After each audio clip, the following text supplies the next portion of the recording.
اللہ تعالیٰ کی طرف خوب تصور جمائیں، اور تصور جمانے کے بعد آنکھ بند کر کے پہلے اپنے سر کو جھکائیں دل کی طرف، اپنے قلب کی طرف جھکائیں، اور لا الہ الا اللہ، یعنی لا الہ کا مطلب یہ ہے کہ میرے دل میں جتنے بھی بت گزرے ہوئے ہیں، دنیا کی جن جن چیزوں کی محبت گھسی ہوئی ہے، اے اللہ میں ان کو سب کو خیر بات کہتا ہوں، ان سب کو نکالتا ہوں اپنے دل سے، ان سب کو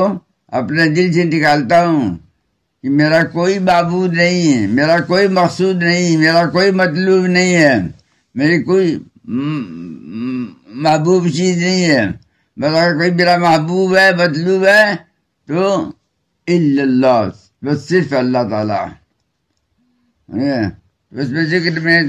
دل کی طرف سے پہلے لا الہ، کوئی معبود نہیں ہے۔ معبود مطلب کیا ہے؟ جس کی پوجا کی جائے، جس سے محبت کی جائے، جس سے مقصد حاصل کیا جائے،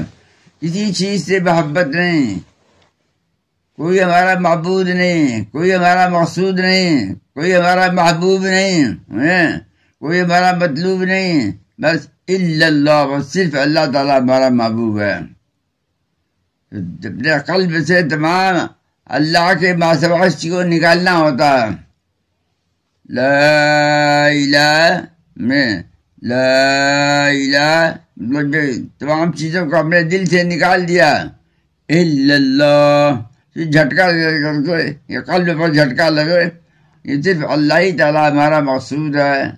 لا مطلوب الا اللہ، لا مقصود الا اللہ، لا معبود الا اللہ، لا الہ الا اللہ، ہمارا معبود صرف اللہ تعالیٰ اور کوئی معبود نہیں ہے۔